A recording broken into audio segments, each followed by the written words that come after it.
What's going on, guys? It's Cliffy here. Welcome back to another episode of Don Bradman Cricket, my all-rounder career. Today we are playing in, I believe this is our fourth game of the BBL. Still a round 3 clash, but we are taking on 7th place Melbourne Renegades. And just having a look at the table if you haven't seen it already.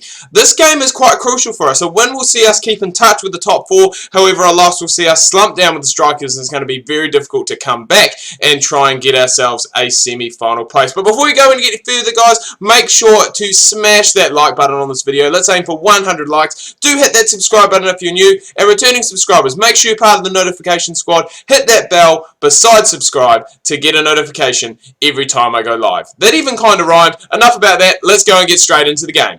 Alright, guys, so we've got a pretty stock standard, apart from Mariano Holder, I'm not too sure who that is, and Guy Walker. This seems to be a bit of an outdated Melbourne Renegades side, but we've still got Wade, Moody, I'm not sure if he's playing for them, Pattinson, but it is a pretty solid looking lineup. We're going to head to the toss, Stuart Broad, and again, I'm not too sure who this is. I think this Renegade side that I downloaded possibly is like a fans one, and they've gone and put themselves in. We've won the toss. We're going to have a bat. We're in pretty good form with the old blade. So let's see if we can kick back, relax, and get some runs.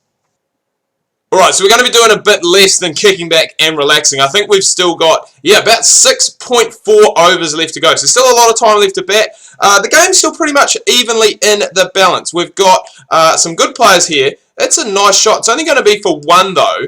But we will definitely go and take that. So we're batting with Benny McDermott. We've got Bravo in, who obviously missed the BBL, unfortunately, with that, I think, some kind of injury to his leg, which is a real shame. Obviously, such an entertainer, and would have been so good to see him continuing to play. He's bowled a wide one down there. But the BBL, the final, obviously, was on Saturday night. Sixers taking on the Sixers taking on the Stars. What am I saying? The Sixers taking on the Scorchers over in the Furnace, over in Western Australia. And it was a pretty...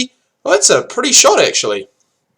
Speaking of pretty, that is a pretty shot. But, yeah, it was a game that probably, the Sixers never really had enough. They got off to a terrible start. I think they were about 3 for 17. The hero from the semi-final, Moises and Reeks, I think he made about 21 before he went and got himself out.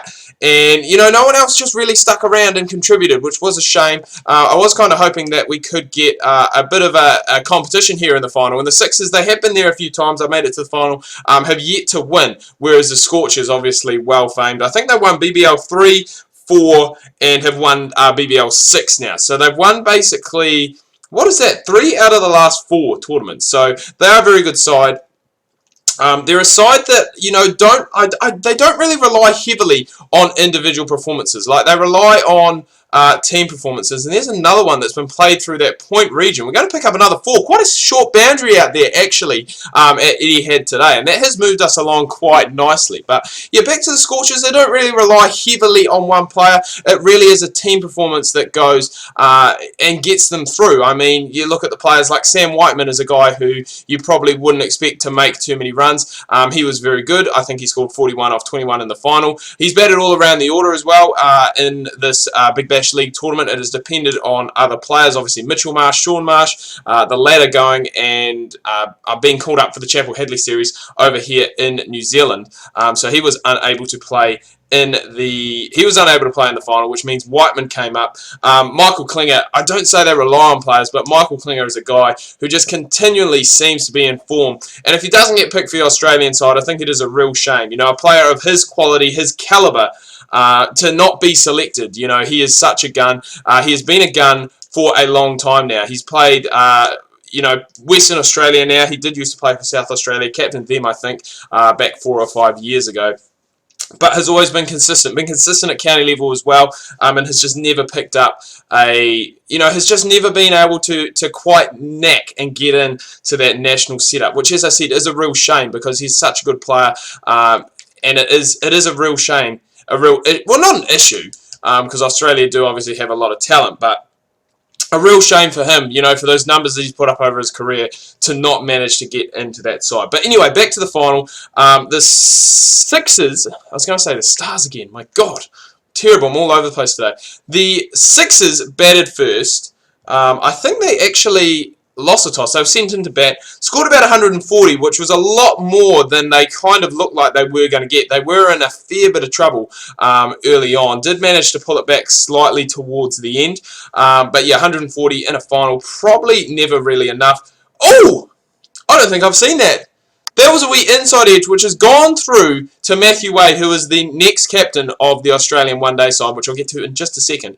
But I've never seen that. I've never seen a catch go down like that. Please don't catch me! You've got to be kidding! I was trying to up the run rate. We've got a good start on the board, it must be said, but we go for 16 off 11. Did our bit, you know, but really probably wanted to stick around until the end. We were let off last time with that dropped catch from Matthew Wade. Probably should have just gone to look and knock it around if we could, but not the case. I've got faith in Stuart Broad, who's averaging 116 in 2020 cricket, would you believe? That is incredible. And hopefully we can go and get some bowling done. But I will go and probably just change the field. 3 matches, only 2 wickets. So we're going to look to go and try and improve on that. But I'll just change the field and then we'll be right back. I'm just going to rock with this field because it seems to work well. We are still in the power play, so we can only have 2 players out. I believe we've got a deep cover point and possibly a man on the leg side. But we're going to go for our outswingers and hopefully try and get something edged, probably towards that fly slip, because we've got someone in there and overthrows. Would you believe the first ball has gone out to that short boundary? And that is not the start that we wanted whatsoever. Overthrows is something that still has not been fixed with this patch. But back to that BBL final, the Sixers batting first, 140 was what they managed. It was never enough. I think the I was going to say, my God, the strikers. So many teams that start with bloody S in this competition. It's crazy. But the Scorchers, there we are. We finally got there. They got up quite comfortably. I think there's about 4 overs left to go in the end. Michael Klinger, as I was just talking about when we were batting, you know, such a gun. I think he scored like 70 odd in the final. Has just been incredible in this tournament. I think the 3rd highest run scorer in total. So really does deserve to be rewarded with that Australian 2020. You know, just call up, you know, just get him in there. I mean, even the one-day series heading into New Zealand, you know, with key players being rested, possibly a chance for him to go and make his international debut there, but he was not selected for the squad. As I said, it is a dying shame. But well done to the Scorchers, obviously picking up their 3rd title, I believe, in 4 years, if my maths is correct. BBL 3, BBL 4, and now BBL 6. Other news going around the Big Bash League for BBL 7 is that we are going to have a little bit of an expansion. Now, the teams are going to stay the same. There's still going to be 8 teams, which I think is the way to go. Expanding competitions too soon and too fast is one way to lower the quality. The quality of the Big Bash League at the moment is absolutely incredible. I love it. Games are tight. There's good quality players that are playing. And I think if you add more teams, all that does essentially is... I'm going to use my hands here. But essentially what it does at the moment, we've got a really good competition like this. You expand it and all of a sudden the talent pool starts to get wider. And because of that, you have not so much of a close competition and you start ending up, you know, I don't really like to compare different sports to each other, but you end up with something, I don't know, maybe similar to like the Bundesliga or the Serie A in football, where you've got basically 2 or 3 teams who are basically over the top OP. They will go and basically win the title year after year. And I mean, it is a hard example to set because the Scorchers have won basically half of the Big Bash League titles in the 6 seasons that we have had. But we've had plenty of different semi-finalists, plenty of different finalists as well. And obviously some different champions as well. I'm just trying to think. The Brisbane Heat, I think, won the first one. Obviously the Scorchers have won. And I can't remember the other ones. It's 2 others, but obviously I can't remember. I know Hobart have made it into the finals once. Damien Wright has been taken... Well, he hasn't been sacked, but he's left basically by mutual consent to the head coaching role of the Hurricanes. So they'll be looking for a new coach in the... Well, heading into next season. So... Oh, the Sydney Thunder won one. They won last year. So there's one. I don't know who the other one was. I'm sure it will probably come to my mind sooner or later, but... That is enough about the Big Bash League. It is now done and dusted, which is a shame. The next big 2020 tournament that we've got coming around is probably the Pakistan Super League, which if you guys have watched my last video, I did actually get selected to go and play in the Pakistani Super League. And bloody Holder has gone and played me down the ground here. Gonna not get the maiden, because that just does not happen in this game. Players go OP when it is that last ball, and they don't want to play out a maiden. So we've bowled 2 overs to date so far. I believe we've gone for 10 runs. We're looking to go and try and pick up some wickets though, because as we saw at the start of that game, at the start of the bowling innings, sorry, only 2 wickets in our first 3 games, which is a real shame. Wow, man, we have really come back into this game something wicked, requiring, what am I saying? Requiring 50 runs off just 30 deliveries. So we're definitely in the driver's seat at the moment. Another wicket would greatly help our cause in this game. But I'm going to touch quickly on a few other series. The one-day series between Sri Lanka and South Africa has started. South Africa won the first one. I think it was on Saturday night, possibly. But they won that first game quite convincingly. Imran Tahir took 3 for, and Sri Lanka only managed about 180, and South Africa chased it down with about 8 wickets, well, with 8 wickets left in hand. Faf du Plessis in the runs, and AB de Villiers back captaining the South African side. He managed, I think, 30 not out. So a good start for them.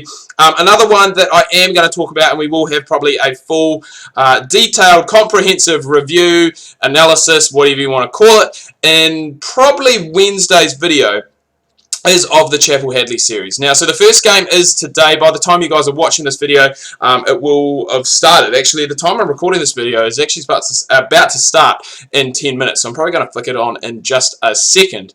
But yeah, obviously the Chappell Hadley series comes back to New Zealand. We'll be looking to go and try and reclaim the trophy after Australia whitewashed us 3-0, I think late last year, late 2016, in... yeah, 3 games, 3-zip over in Australia. It'll be good to see. Australia obviously don't have the strongest of sides, and bloody Walker's played me down the ground too. I don't understand. I bowl awesome for the first 4 or 5 balls, and then I just get taken for a boundary off the last one.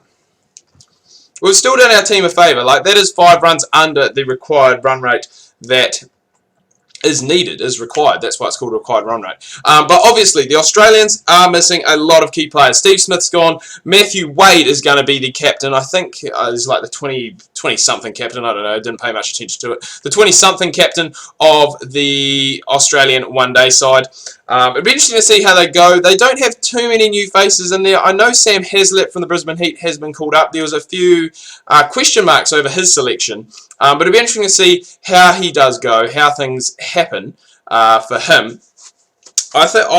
Personally myself, I thought he was probably more of a first-class test player than a one-day player. But, you know, we've seen players who have gone and, you know, been considered, I guess, test specialists, start their international career, you know, in 2020 cricket and possibly even one-day cricket. David Warner comes to mind. Obviously came in originally as a 2020 specialist, a guy who could just blast it around.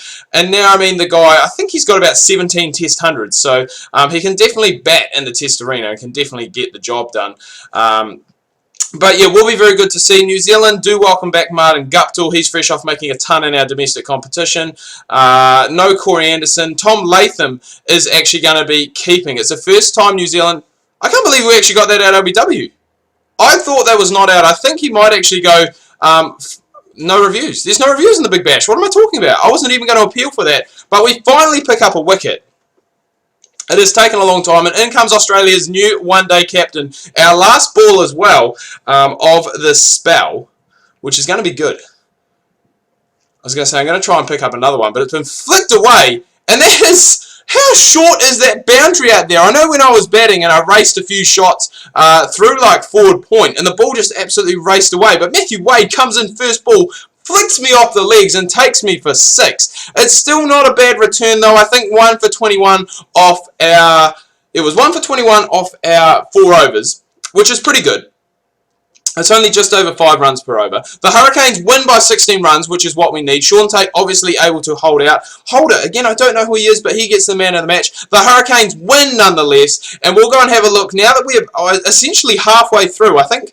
I'm not sure if there's the Melbourne Derby, we play 8 games in this, but we'll go and have a look at the table, see how things do line up now that we are 4 games through this Big Bash League tournament. Alright boys, so we're back. We're just outside the top 4 as you can see by net run rate, but there are actually 3 teams vying for that 4th place. I'm not even sure how many, I'm not even sure how many fixtures we actually have left to play. This will tell us. So in the T20 Clash, oh my god, there's not actually that many left. So I believe, I mean, we're in round 4 now. I'm not sure how many games we play. We either play 7 or 8, so we're not actually too far away. We only have a couple left until we get into the semi-finals, so not long left to go whatsoever in this Big Bash League. Will we be able to make it into the top 4? You guys will have to tune in next time to find out how we go in our next game. But anyway, guys, I'm going to wrap this video up here. Do hope you have enjoyed it. Until next time, this is Cliffy, your king of career mode and New Zealand's #1 source of Don Bradman cricket content, signing out.